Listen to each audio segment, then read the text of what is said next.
Hey guys, and welcome back to my channel, and today as promised we're going to do a continuation of my favourite albums and do my top 10 favourites. Now this is going to work just the same as the last video. I'm going to give you the year that the album was released, the top position it got to, and just a bit of information about the album. So let's get started. Number 10 is Chaleur Humaine by Christine and the Queens, which was released in 2016 and got to number 2. For anyone who doesn't know who Christine and the Queens are, she's a singer from France. I first got into her because I saw her on the Graham Norton show, because every week has a different singer on, and she was performing her debut single Tilted, and I thought it was a bit of a quirky song, but I found it quite interesting, so I sort of YouTubed her, and I actually got really into her. The album has sort of a very sort of 80s sound. It's very poppy. The sounds on the album are definitely very 80s, and I think it's very sort of reminiscent of like sort of, not disco music, but like the sort of music that they play like clubs in that sort of era. And obviously her being a French singer, she sings part of the songs in French.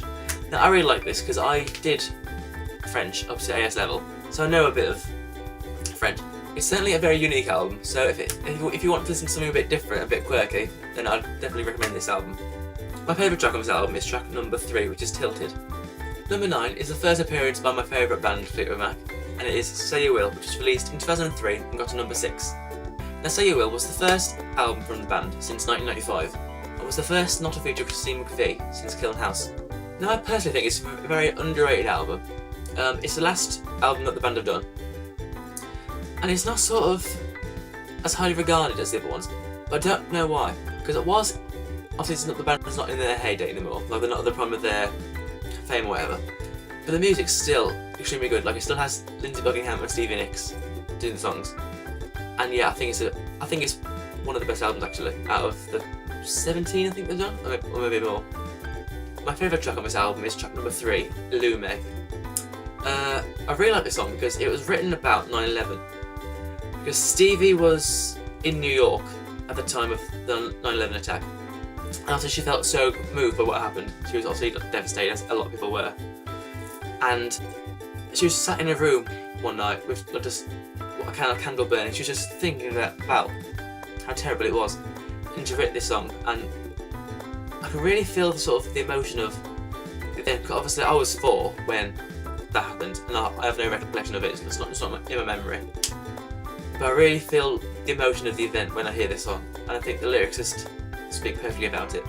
Number 8 is an album by another one of my heroes, and it is Ceremonials by Florence and the Machine, which was released in 2011 and got to number 1.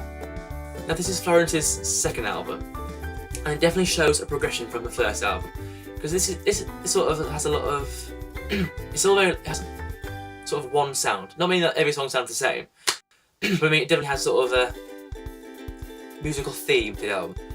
It's very sort of gospel. There's a lot of like church sound on it, a lot of organ, a lot of like choir sort of singing to it. And I say out of her 3 albums she's done, this is probably her softest album. My favourite track of this album is track number 2, and it's Shake It Out. Which obviously is one of her biggest songs. It's a bit cliche to say that, but I do really like it because it speaks the truth. Like it's hard to move on if you've got like devils, so just shake them off. And I haven't got any tattoos, but if I was to get one, I'd probably get the lyrics on this song. You just have to dance with the devil on your back, so shake it off. Probably have it there. I really like that quote. Number 7 is Dead and Born and Grown by The Staves, which was released in 2012. The Staves are 3 sisters from Watford. They are Emily, Jessica and Camilla. I first saw them when I went to see Florence and the Machine, because they were the support act. Again, like I said with Haim and Joseph in the previous video, being sisters, their harmonies are on point. Like, I could listen to them singing all the time, because it's so angelic. It's like angels singing to you. My favourite track on this album is track number 3, The Mother Lode. It was one of the singles off the album, and the harmonies on this song are so good as well. Number 6 is Fleetwood Mac, Tango in the Night, which was released in 1987 and got to number 1. This was the band's 5th album of the classic Rumours lineup, and whilst I'm a big Stevie fan, this album sort of puts Christine and Lindsey to the forefront. Probably their songs are the standout tracks of the album. And what I like about this album is obviously it's their rock band. It's a really good mix of sort of rock and 80s pop. Like it's a really good mix of the 2 genres coming together. It's really hard to pick a favourite song on this album because I do like them all. Like I love like Little Lies and Everywhere are probably up there. But I also want to shout out to track number 5, Tango in the Night. It's one of Lindsey's songs on the album. And it's quite sort of very sort of dark and like slow, and really builds into this really epic guitar solo, and it really shows how talented Lindsay is as a guitarist. Number 5 is English Rain by Gabrielle Aplin, which was released in 2013 and got to number 2. Now, as I said before, I am a songwriter, and before I heard this album, I'd written sort of all sorts of weird things. But when I first listened to this album, this was the first album that made me thought, yeah, I want to do like this sort of music, like folk, indie sort of music. Like, this is my first big inspiration. The lyrics, I just love the lyrics in this album. Like, I listen to lyrics a lot, and I really appreciate a good metaphor in a song. And I think Gabrielle's lyrics are some of the best lyrics I've heard. Like, it's sort of like my writing style I really inspired to be like. My favourite track of this album is track number 9, Alive. I don't know why, but when I listen to that song, I get a bit emotional. Not like tears, but like I get a bit sort of reflective. And I really want to write a song that makes people feel that themselves. Like, it's like a song that builds, like makes people think and feel something. Number 4 is by the Queen, Stevie Nicks, and it is Belladonna, which was released in 1981 and got to number 11. This was Stevie's debut album as a solo artist, and obviously up until this point, people had only known her as a member of Fleetwood Mac. But it was this album that sort of propelled her into being the icon that she is. Now, obviously, Stevie Nicks is my favourite member of Fleetwood Mac, and of course, on previous albums of theirs, obviously they only get like 3, 4, 5 songs each on the album of how many tracks they have on the album. So it's really nice to have an album just full of just her songs. And of course, this album contains the epic Edge of 17, which in my opinion is one of the best, if not the best, rock song ever written. If I could have written any song in my life, it would probably be that one. She wrote the song about two things really.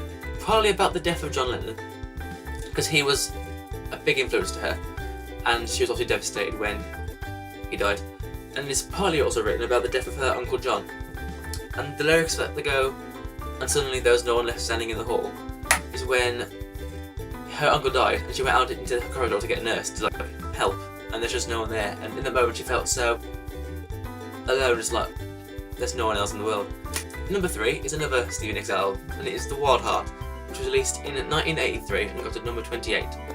I think I prefer this album to Belladonna purely because it's got a bit more of a light sound to it. Like, it has a lot of 80s influences, it's a lot of like synth, a bit more lighter sounds. Like, Belladonna's full of like dark and mystical songs, whereas Belladonna's a bit more happy, a bit more upbeat. And also, like I mentioned on her other album, The Other Side of the Mirror, there's also a lot of 80s sounds, and this is where the 80s sounds sort of start to creep in. Like, it starts going a bit away from the solid rock and has a bit more pop influence. And there are a lot of songs on this album which were inspired by the death of her best friend.